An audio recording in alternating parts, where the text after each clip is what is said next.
Hi guys, my name is Pawan and आप में आपका मेरे यूट्यूब चैनल पर स्वागत है। तो गाइस, आज हम एक क्विक रिवीजन लेंगे अब तक जो हमने पढ़ा है। और क्योंकि हमारा अभी जो स्टूडेंट प्रोजेक्ट चल रहा था वो कंप्लीट हो चुका है, तो इसके बाद हम मशीन लर्निंग मॉडल को डिप्लॉय करेंगे फ्रंट एंड पे, और वहाँ से एपीआई के माध्यम से उससे कम्युनिकेट करेंगे। तो मैं समझता हूँ कि थोड़ा सा रिकैप देना ज़रूरी है, अभी तक का एक क्विक रिवीजन करना ज़रूरी है। तो अभी तक हमने क्या देखा, एपीआई पढ़ी हमने, और एपीआई में देखा कि एपीआई कैसे काम करती है और क्या इम्पोर्टेंस है एपीआई की। इसके बाद हमने फास्ट एपीआई को देखा, फास्ट एपीआई क्यों ज़रूरी है और अदर फ्रेमवर्क के ऊपर इसको क्यों वेटेज मिला हुआ है।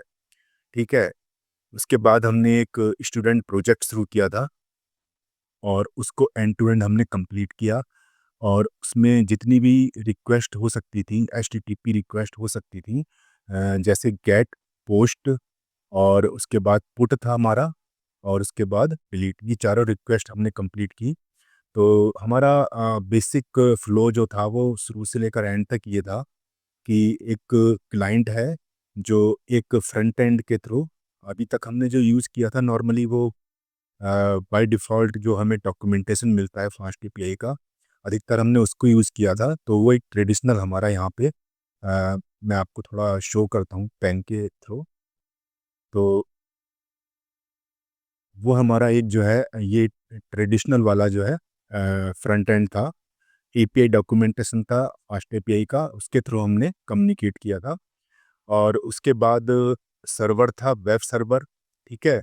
वेब सर्वर के बाद जो है हमने जो आगे रिक्वेस्ट जाती है, तो वो चार तरीके से जाती है: गेट, पोस्ट, पुट और डिलीट। ये हमने चारों रिक्वेस्ट पढ़ी थी।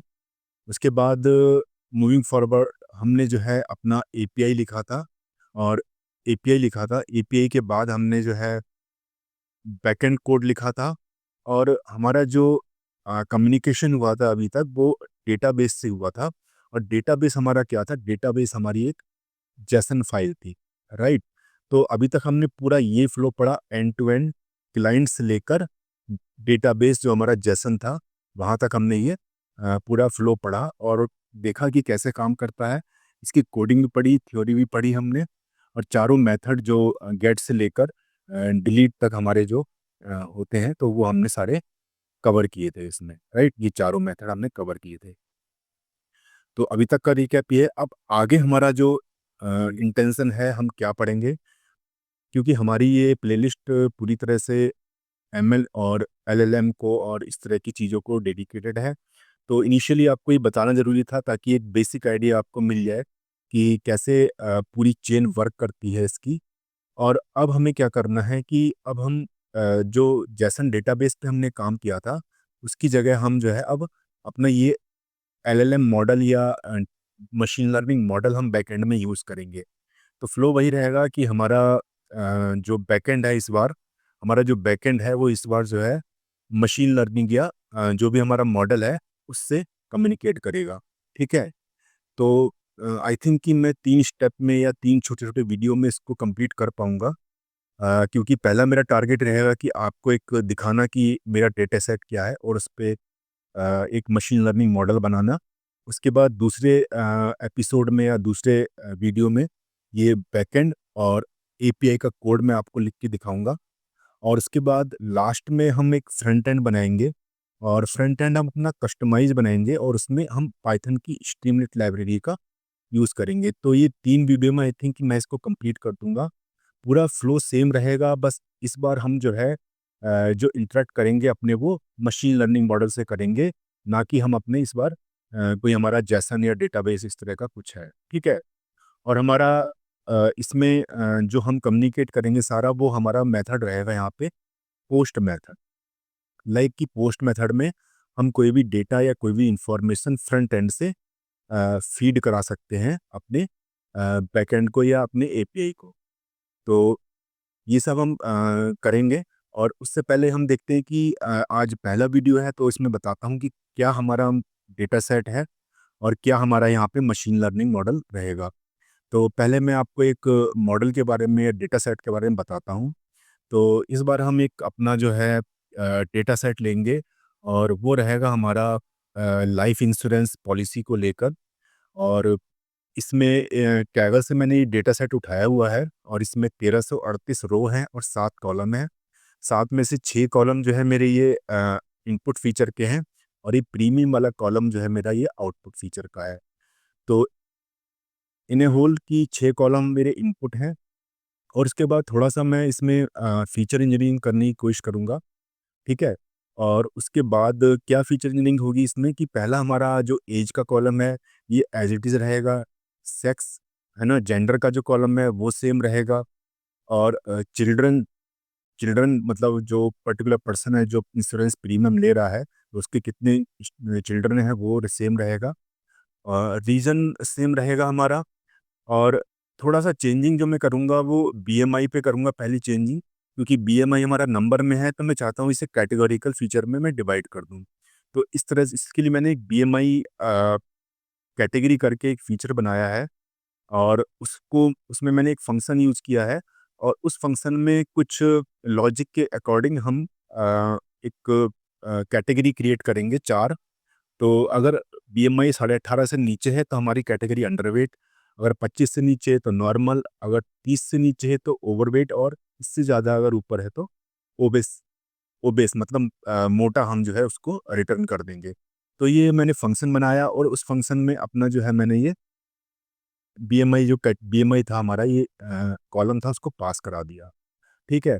तो इस तरह से हम कन्वर्ट कर लेंगे बीएमआई कैटेगरी में। मैं इसको कोड में भी आपको थोड़ा चला के दिखाऊँगा। और इसके अलावा एक मैं 2 फ़ील्ड को मिक्स करूँगा। पहला तो हमारा ये बीएमआई हो जाएगा और दूसरा हमारा ये स्मोक हो जाएगा। इसको मिला के मैं एक कॉलम बनाऊँगा और वो रहेगा स्मोकिंग रिस्क, राइट? तो उसमें कैसे लॉजिक काम करेगा कि अगर स्मोकर है, यहाँ पे मैंने लिखा है स्मोकर है और उसका बीएमआई 30 से ऊपर है तो उसका हाई रिस्क हो जाएगा कि भई मोटा भी है और जो है स्मोक भी करता है तो हाई रिस्क हो जाएगा। और स्मोक यस है और बीएमआई 27 है तो मीडियम रिस्क और एस जो है मैं लो रिस्क इसको पास कर दूँगा। तो ये भी कैटेगरी में कन्वर्ट कर दूँगा। तो ये सब ऑपरेशन लगाने के बाद मेरे पास क्या कॉलम बचेंगे? Age column as it is रहेगा, सेक्स या gender column as it is रहेगा, चिल्ड्रन कॉलम में मैं कोई चेंज नहीं करूँगा, रीज़न कॉलम मेरा सेम रहेगा, राइट? और प्रीमियम तो हमारा आउटपुट कॉलम है, ठीक है? जिसको हम प्रिडिक्ट करना है।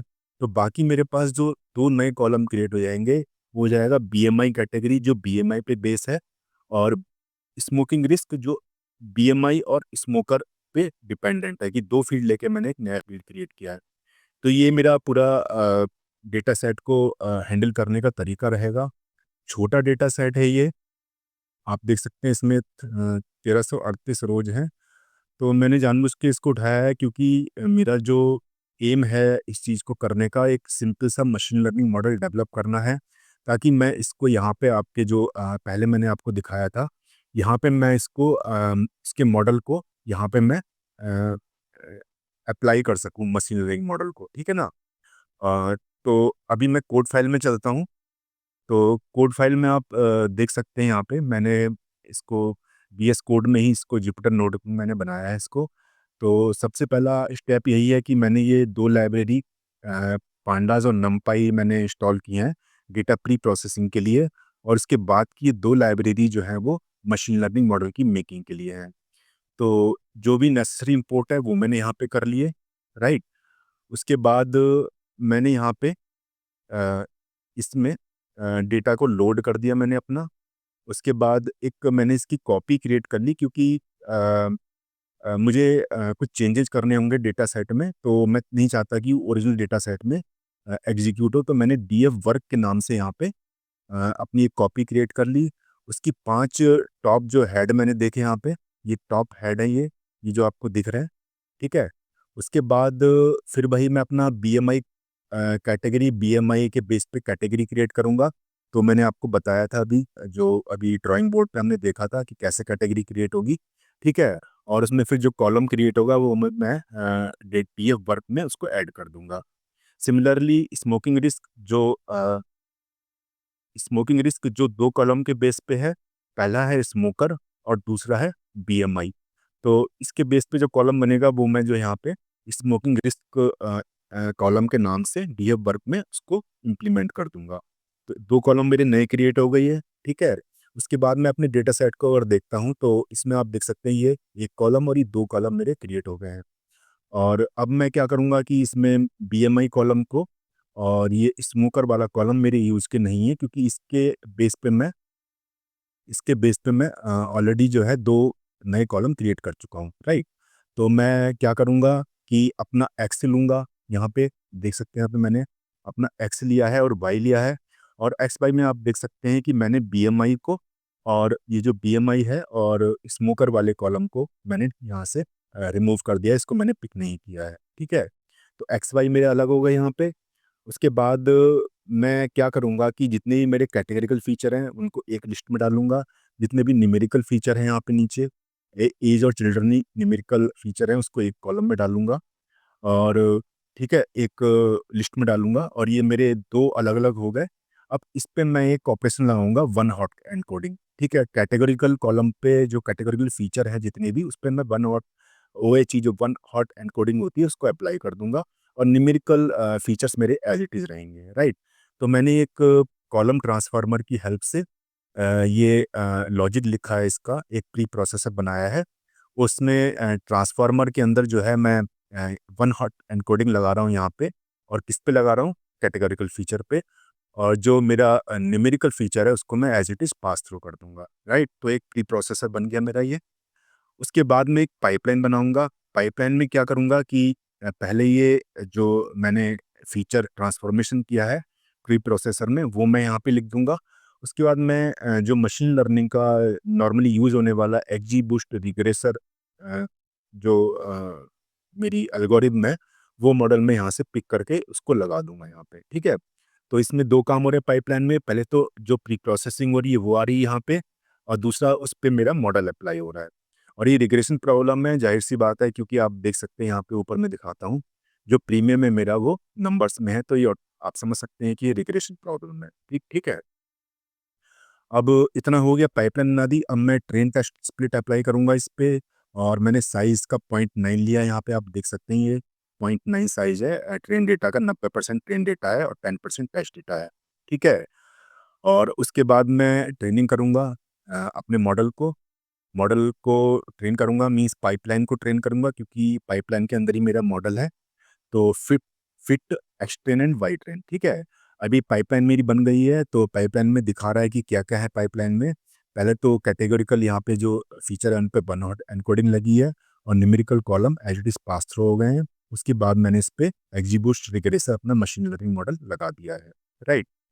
और उसके बाद यहाँ पे प्रिडिक्शन मैंने किया है एक्स टेस्ट पे प्रिडिक्शन करने के बाद जो भी रिज़ल्ट आए मेरे, उसको मैंने प्रिडिक्शन को मैंने यहाँ पे मैप में और रूट मीन स्क्वायर एरर में पास कर दिया है, जो भी प्रिडिक्शन आया, और इसको मैच कराया है बाई टेस्ट से, ओरिजिनल डेटा से और प्रिडिक्टेड डेटा से मैंने इसको मैच कराया है। तो आप जानते हैं, जब आप मशीन लर्निंग मॉडल बना चुके हैं तो बहुत ईज़ी चीज़ है कि जो एक्चुअल टेस्ट डेटा था उसके बाद जो प्रिडिक्शन के बाद आया है, उस पे मैंने जो है ये मीट्रिक अप्लाई की है और एक तो मीन एब्सोल्यूट एरर है और दूसरा रूट मीन स्क्वायर एरर है। तो इसको फिर मैंने प्रिंट कराया है यहाँ पे और आप देख सकते हैं ये जो एरर आ रही है मेरी, ये इतनी आ रही है, 40.43 मैप है और 6937 मेरी रूट मीन स्क्वायर एरर है। तो मेरा एम जो है यहाँ पे मॉडल की एक्यूरेसी चेक करना नहीं था, एक बेसिक मॉडल मेरा डेवलप करना था और वो मैंने यहाँ पे डेवलप कर लिया है। एक्यूरेसी मैटर नहीं करती, क्योंकि एक्यूरेसी बहुत छोटा डेटा है और आप चाहें तो कुछ लॉजिक्स लगा के, पैरामीटर चेंज करके, फीचर इंजीनियरिंग करके इसकी एक्यूरेसी ठीक कर सकते हैं। लेकिन फ़िलहाल अभी वो मेरा टॉपिक नहीं है। लेकिन ये एल्गोरिदम पूरी तरह कंप्लीट है जो मैंने अप्लाई की है, तो आप इसको यूज़ कर सकते हैं। उसके बाद मैंने एक पाइथन की जो लाइब्रेरी है, पिकल करके आती है जो, उस पिकल का यूज़ करते हुए मैंने इस पाइपलाइन को मैंने सेव कर दिया है। कहाँ सेव किया है? ये जो फाइल है एक्जीबूस्ट अंडरस्कोर इंश्योरेंस अंडरस्कोर मॉडल, इस पे मैंने इसको सेव कर दिया है और आप देख सकते हैं यहाँ पे ये फाइल यहाँ पे आ गई है, पिकल फाइल, ठीक है? अब इसका फॉर्मेट ये बीएस कोड में सपोर्ट नहीं कर रहा है, तो इसको नहीं खोलेगा ये, लेकिन फिलहाल हमारे पास ये पिकल फाइल जो है सेव हो चुकी है। अब हम क्या करेंगे नेक्स्ट वीडियो में, इस पिकल फाइल को, जो मेरा ट्रेंड मॉडल है, इसको उठाएंगे और इसको आगे जो है जो मेरे 2 स्टेप हैं वो मैं नेक्स्ट वीडियो में कंप्लीट करूँगा। पहला ये मेरा बैकएंड वाला कोड लिखूँगा और एपीआई वाला कोड लिखूँगा with the help of post method, और इस मॉडल को मैं यहाँ पे अटैच करूँगा इस बैकएंड से। ठीक है? तो ये नेक्स्ट वीडियो का टॉपिक है, और लास्ट तीसरे वीडियो में मैं फ्रंट एंड में स्ट्रीमलीड की हेल्प से एक यूआई बनाऊँगा और वहाँ से इस मॉडल को एक्सेस करके दिखाऊँगा। तो गाइज़, आज की वीडियो में इतना ही। आई होप कि मैं अपनी बात आपको समझा पाने में सफल रहा, और अगर वीडियो अच्छा लगा हो तो लाइक, शेयर, कमेंट ज़रूर करें, और इस प्लेलिस्ट को, इस चैनल को सब्सक्राइब प्लीज़ ज़रूर कर लीजिए, और बेल आइकन दबा दीजिए ताकि अगले वीडियो का नोटिफिकेशन आपको मिल जाए। And thanks for watching this video. Bye bye.